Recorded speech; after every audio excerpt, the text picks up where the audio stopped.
Y una vez que te salga en blanco, pues hay que escoger cuidado.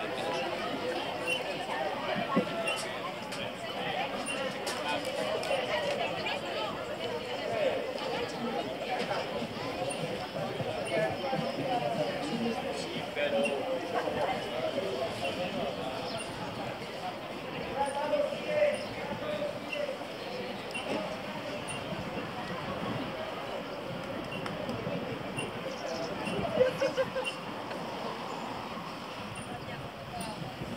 Porriño, calle San Sebastián, calle Manuel Rodríguez, Feria Ecológica, sábado 13 de abril de 2019, son las 2.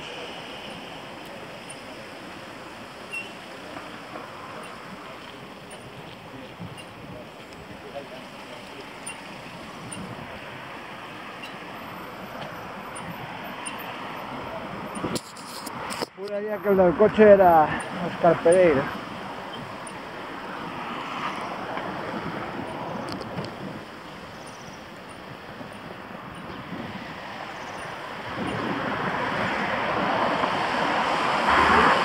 Está orvallando.